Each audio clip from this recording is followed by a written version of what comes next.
In a quiet cafe on the edge of town, an officer sat alone, his uniform dusty, his eyes hollow, his world falling apart. His young son had been missing for 48 agonizing hours. He had spent 2 endless days searching for his missing little boy and still found nothing. No witnesses, no clues. Across the diner, the late shift waitress watched M with the helpless silence of someone who had already tried offering comfort and failed. Outside, the Texas highway groaned under the weight of passing freight trucks, each rumble shaking the windows as if reminding Officer Jack Carter how fragile his world had become. His fingers tightened around a crumpled photograph of Noah, the little boy in a red baseball cap who'd vanished without a trace. At a booth behind him, 2 truckers lowered their voices, their glances heavy with sympathy. Even they knew the Amber Alert had gone cold. Jack hadn't touched his coffee, hadn't eaten. He simply stared at the picture, whispering the same question he had whispered 100 times. "Where are you, buddy?" He was a trained cop, steady under pressure. But tonight, in that dim turquoise booth, a father was breaking. And he had no idea that help, unexpected, unbelievable, was already walking toward him. The bell above the diner door keened, a small, sharp sound that cut through the heavy quiet hanging over the room. Heads turned instinctively. In the doorway stood a little girl, no more than 8, her ponytail messy, her cheeks flushed as if she'd been running for miles across the Texas heat. But it wasn't her entrance that froze the room. It was the massive German shepherd standing beside her, poised and alert, his gaze sweeping the diner like he was assessing a crime scene. Conversations faltered, forks hovered midair. Even the waitress instinctively stepped back as the pair walked forward with an unsettling sense of purpose. Officer Jack Carter looked up, confused at first, then wary. Children didn't wander into roadside diners at night, and they certainly didn't lead in dogs that looked like they belonged in a canine unit. The girl's steps slowed as she approached his booth. Her hand rested lightly on the dog's neck, grounding herself. Ranger's eyes locked onto Jack, steady, unblinking, almost knowing. "Mister, you're Officer Carter, right?" she asked softly. Jack straightened, tension tightening across his shoulders. "Yes," he answered. The girl swallowed, voice trembling but determined. "My name is Mia," she said, "and we came to help you." Jack's breath hitched, but exhaustion hardened his voice. "Sweetheart, whatever you think you can do, this is police business. Search dogs need real training. That," he nodded toward the shepherd, "is just a pet." The diner seemed to brace for the girl to crumble, but Mia didn't. Her small hand curled into Ranger's fur, drawing strength from the dog's steady presence. Determination replaced the tremor in her voice. "He's not just a pet," she said quietly. "My dad trained him." Jack blinked, thrown off balance. A trucker at a nearby booth leaned forward, listening. The waitress froze mid-step. Mia continued, her words soft but weighted with something far too heavy for a child her age. "My dad was Tom Thompson, a search and rescue handler in the Rockies. He found hikers after avalanches, kids who got lost in storms. Ranger was his partner." Jack's skepticism flickered. Search and rescue handlers were the real deal. Mia's gaze dropped, her voice thinning around the edges. "Before my dad died in the wildfire last year, he taught Ranger everything. Tracking, scent work, how to find people when everyone else gives up." Ranger didn't move, didn't blink, only stared at Jack with unsettling certainty. And for the first time that night, doubt cracked through Jack's disbelief.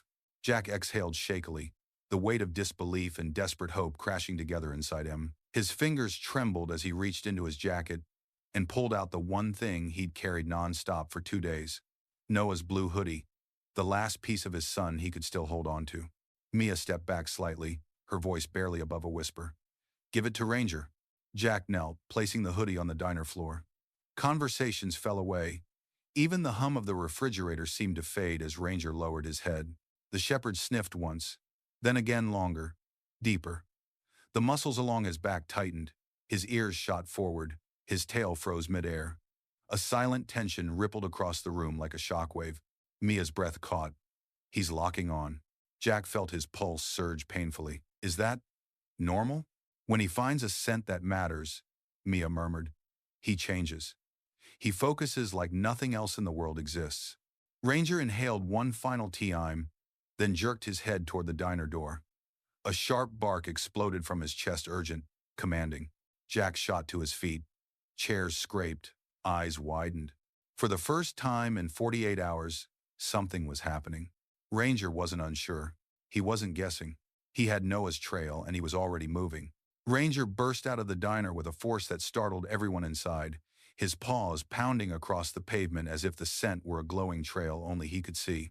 Mia sprinted after him, her small legs moving with surprising speed. Jack followed close behind, adrenaline burning through the exhaustion that had hollowed him out for 2 days. The evening sun dipped low over the Texas horizon, stretching long shadows across the nearly empty parking lot. Ranger cut sharply between a row of dusty pickup trucks, nose glued to the ground, tail rigid with purpose. He didn't wander. He pulled as though something ahead was calling him forward. He led them off the asphalt and onto a patch of dry, trampled grass behind the diner. The field looked unremarkable until Jack noticed it. A streak of flattened weeds, a shallow rut carved into the dirt, and just beyond it, the faint imprint of tire tracks, fresh enough to catch the fading light. Mia knelt beside Ranger, who sniffed the ground intensely, circling the marks. "This is where someone stopped," she said softly. "Someone who had Noah." Jack crouched near the track, his throat tightening. For the first time, there was a direction, a path, a sign that Noah had been here. And Ranger was already following it. Ranger pulled them deeper across the field, weaving through weeds and rusted debris, until he stopped abruptly beside a stack of discarded tires and splintered pallets. His growl rumbled low, vibrating through the still evening air. Jack hurried forward, dread coiling inside him. Officer Parker, one of the responding units who had arrived after Jack's radio call, joined M in clearing the pile. Tires rolled, dust rose, wood shifted. Then Jack saw it. A small baseball cap, red and dirt-stained. Noah's. His breath fractured in his chest as he lifted it with trembling hands. The fabric still carried the faint smell of his son's shampoo. A second item lay half-buried beneath the tire pile. A tiny white sock with red stripes. Jack's knees hit the ground before he even realized he'd fallen. Mia stepped closer, her voice barely a whisper. Ranger followed him here. Noah was. He was really here.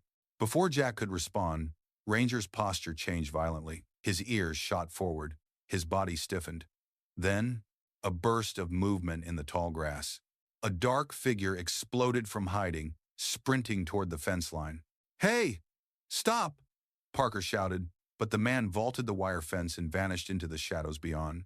Whoever he was, he had been watching them, and he wasn't supposed to be seen. Jack stared at the fence where the shadowy figure had disappeared, shock warring with fury. Someone had been close enough to watch them find Noah's things. But Ranger wasn't looking at the fence anymore. The shepherd paced in tight circles, nose twitching, muscles tense, a deep growl rippling from his chest as if he were tracking something far more abstract than scent. Mia knelt beside him, her expression troubled. She hesitated before speaking, choosing her words carefully. "Officer Carter, there's something you should know about Ranger." Jack turned, still gripping Noah's cap. "What is it?" Mia swallowed hard. "Ranger doesn't just track scent. My dad used to tell me he could sense things. Fear, lies, danger." Her voice thinned with memory. "When I was taken last year, the man who grabbed me tried to mask everything. My clothes, my scent, even the place he hid me. But Ranger didn't follow my smell." Jack's heart pounded. Then what did he follow? She pressed a hand to her chest. "He followed the fear. Mine and the man's." Silence fell over the field. Mia looked toward the fence line, voice barely a breath. "That's why Ranger went wild. That man was terrified. He wasn't just hiding." Her eyes lifted to Jack. "He was watching us." Ranger didn't linger at the fence. The moment Mia finished speaking, the dog snapped back into motion, nose sweeping the ground in sharp, purposeful strokes. Whatever fear he had sensed from the fleeing man, it left a trail one he was determined to follow. Jack and the officers hurried after him as he veered toward a dirt service road leading away from the field. The Texas twilight deepened into a muted purple as Ranger picked up speed, leading them past abandoned sheds and silent train tracks. His movements were different now, less wandering, more calculating. Mia watched him closely, interpreting every shift in his posture. "He's reading the trail," she murmured. "Smell, direction, even how recent it is." Jack radioed dispatch again, voice tight with urgency. We may have active movement on the suspect. Following K9 lead toward the industrial district. Minutes later, Rangers slowed at the edge of a sprawling complex of old warehouses, corrugated metal buildings, long forgotten by the town. Rusted loading docks loomed like shadows as the dog approached one specific warehouse, his steps sharpening. Then he stopped, growled, pressed his nose to the narrow gap beneath the sliding metal door. Mia's breath hitched. This is it. He's telling us Noah was brought here, and Ranger was ready to go inside. The warehouse door screeched open under the force of two officers prying it loose, metal bending with a sound that echoed through the empty district. Ranger shot inside the moment there was space, weaving between dusty crates and rusted machinery with frantic precision. Jack followed, his flashlight trembling in his grip. At the far end of the warehouse, the shepherd halted in front of a crooked wooden panel wedged against the wall. He barked, a sharp, urgent command. Officers ripped the panel away, revealing a cramped, hidden compartment. Inside lay a torn blanket, a half-empty water bottle, and a blue toy pickup truck, Noah's favorite. Jack's breath broke. His fingers brushed the toy's chipped paint, the warmth of his son's recent presence still clinging to the air. Ranger paced the tiny space, sniffing hard, whining, a sound that carried anguish and warning all at once. Mia's voice cracked. He was here, but not long ago. Before the words fully settled, Ranger jerked his head toward the warehouse's back exit and bolted, nails scraping against concrete. He wasn't just following scent, he was chasing something moving. Jack sprinted after Imam, heart slamming. They hadn't missed Noah by hours. They'd missed him by minutes. Ranger burst out the back of the warehouse like a shot, tearing across a dirt service road and straight toward the dark tree line of a dense pine forest. Flashlights flickered behind him as officers scrambled to keep up, their footsteps pounding against the ground in a frantic chorus. Jack chased harder than he had in his entire career, the toy truck still clenched in his fist. The forest swallowed them almost instantly. Branches snagged uniforms, pine needles cracked under boots, and the air turned cold and damp. Ranger didn't slow. His body moved low and fast, powered by instinct and urgency, following a trail no human eye could ever see. Mia stayed close to Jack, breathless but focused on every movement the shepherd made. Suddenly, Ranger stopped so abruptly that Jack nearly collided with him. The dog's ears pinned forward, his nose hovered over a thicket of tangled brush, and then he began to dig. Hard, furious, desperate.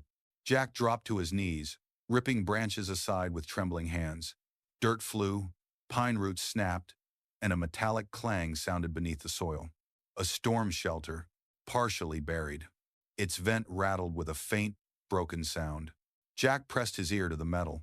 A small, trembling voice echoed from inside. "Daddy?" His world shattered and came back to life all at once. Officers pried the shelter door open, metal groaning as cold air rushed out. Jack reached inside and pulled Noah into his arms, holding the trembling boy against his chest as if trying to fuse the world back together. Noah clung to Im, sobbing into his father's uniform. "Daddy, you found me." But Ranger wasn't celebrating. The shepherd stiffened, head snapping toward the trees. A growl vibrated deep in his chest, low, warning, deadly certain. Mia whispered. "He senses someone." Branches cracked. A silhouette bolted through the darkness, tearing away from the clearing. Officer Parker shouted, "Stop! Police!" and sprinted after Imam. But Ranger was already moving, a streak of muscle and instinct exploding across the forest floor. The kidnapper stumbled over a fallen log, scrambling to rise. But Ranger lunged, slamming Im to the ground with precise, controlled force. Teeth clamped around the man's forearm, pinning Im without breaking skin, just as a trained working dog would. Officers closed in, cuffing the suspect as he thrashed. "Would have gotten away," he snarled, "if it wasn't for that dog." Ranger growled again, a low rumble that made the man flinch. Tonight, he was more than a search dog. He was justice. Paramedics wrapped Noah in a thermal blanket, lifting him gently as his small hands reached back toward Ranger. The shepherd stepped close, pressing his nose to the boy's cheek with a soft whimper, a quiet promise that he would not have stopped until Noah was found. Jack placed a shaking hand on Ranger's head, gratitude breaking through every word he tried to speak. Mia stood a few feet away, her eyes shining under the glow of emergency lights. She looked both relieved and humbled. as if witnessing Ranger's work reminded her of the father she lost and the legacy he had left behind. Jack walked over, pulling her into a grateful embrace. "You and Ranger gave me back my son," he said, voice thick. "There's no way to repay that." Mia shook her head gently. "You don't have to. Ranger always finds the ones who are scared. He feels it."